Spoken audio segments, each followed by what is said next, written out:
السلام علیکم ورحمۃ اللہ وبرکاتہ۔ آج کی ہماری ویڈیو کا ٹاپک ہے ہمارے تیسرے خلیفہ یعنی امیر المؤمنین عثمان بن عفان ذو النورین رضی اللہ عنہ کی زندگی۔ نام مبارک آپ کا عثمان اور لقب ذو النورین تھا۔ نسب آپ کا 5ویں پشت میں رسول خدا صلی اللہ علیہ وسلم سے ملتا ہے، یعنی عبد مناف کے 2 فرزند تھے، جن میں سے ایک کی اولاد میں سے حضور صلی اللہ علیہ وسلم ہوئے اور دوسرے کی اولاد میں سے حضرت عثمان رضی اللہ عنہ پیدا ہوئے، اور آپ رضی اللہ عنہ کی والدہ عروہ حضور صلی اللہ علیہ وسلم کی پھوپھی ام حکیم بنت عبد الملک کی صاحبزادی تھیں۔ ولادت آپ رضی اللہ عنہ کی واقعہ فیل کے 6 برس بعد ہوئی۔ حضرت ابو بکر صدیق رضی اللہ عنہ کی رہنمائی سے مشرف با اسلام ہوئے۔ حضرت فاروق اعظم سے بہت پہلے دولت ایمان حاصل فرمائی۔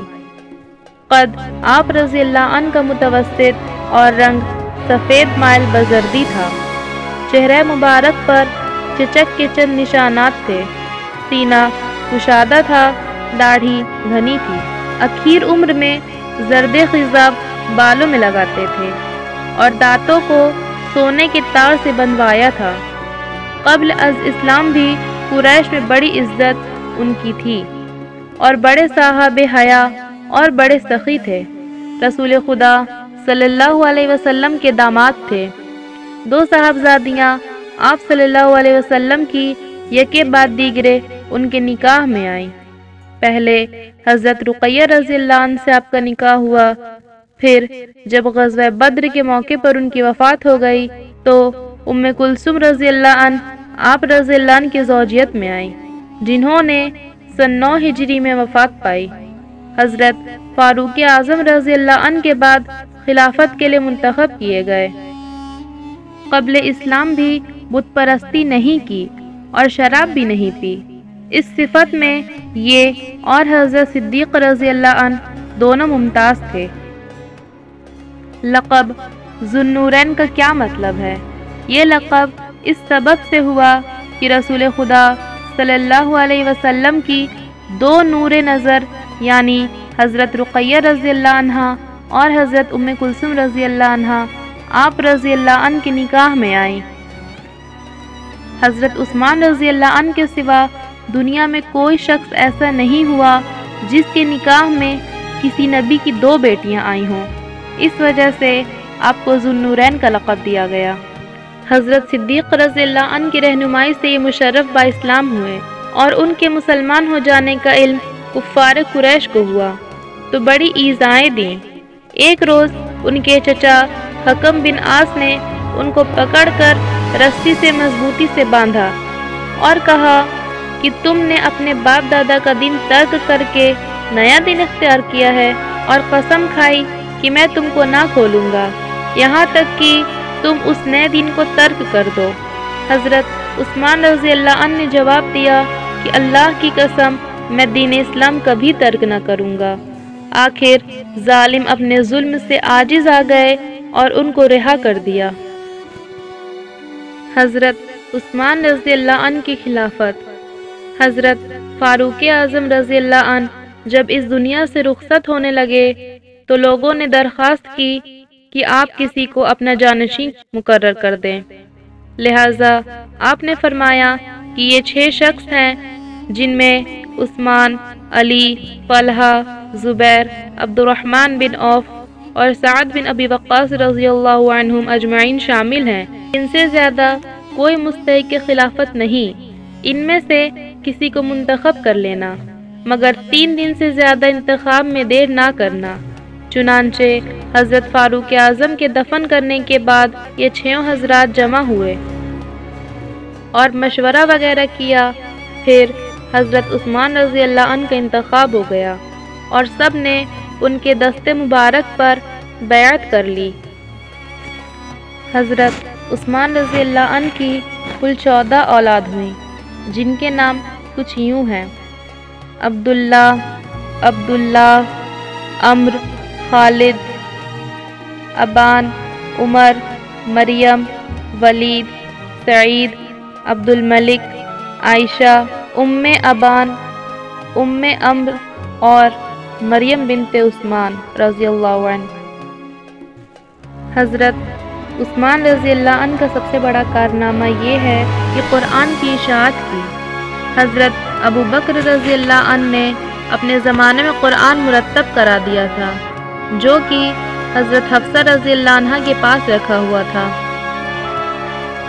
حضرت عثمان رضی اللہ عنہ کے زمانے میں اجمی مسلمانوں نے قرآن کی قرأتوں میں اختلاف شروع کیا، کوئی کسی طریقے سے پڑھتا تو کوئی کسی طریقے سے۔ حضرت عثمان رضی اللہ عنہ کو معلوم ہوا تو آپ نے حضرت ابو بکر صدیق رضی اللہ عنہ والا قرآن منگا کر اس کی نقلیں کرا کر تمام ملکوں میں بھیج دیں، تاکہ آگے چل کر مسلمانوں میں اختلاف نہ ہو سکے۔ مسلمانوں میں تفرقہ اور حضرت عثمان رضی اللہ عنہ کی شہادت۔ شروع میں حضرت عثمان رضی اللہ عنہ کا زمانہ بہت اچھا رہا، مسلمان چاروں طرف سے بڑھتے چلے جا رہے تھے۔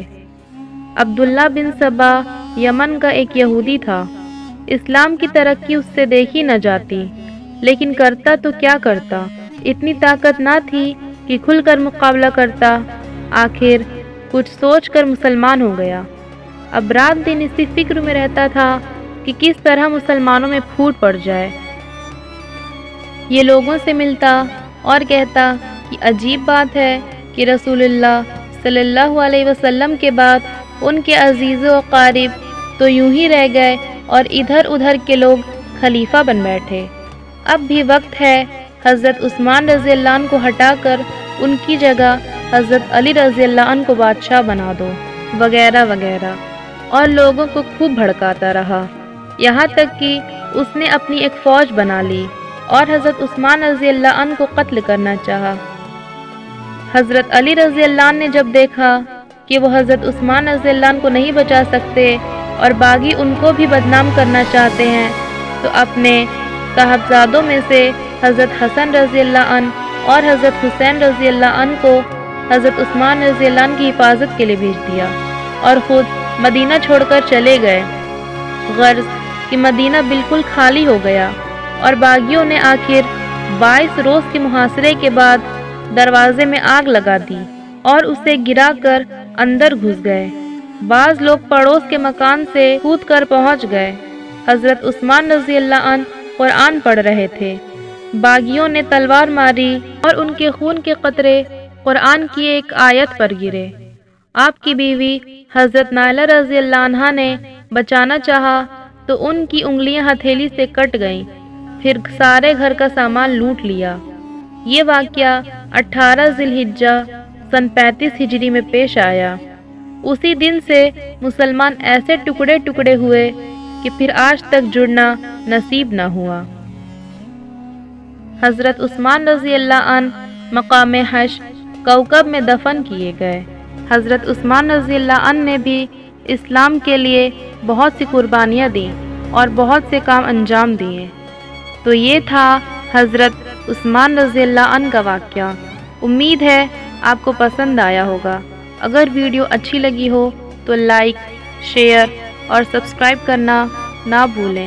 انشاءاللہ ہم اپنی اگلی ویڈیو میں ہمارے اگلے خلیفہ یعنی حضرت علی رضی اللہ عنہ کے بارے میں جانیں گے۔ السلام علیکم ورحمۃ اللہ وبرکاتہ۔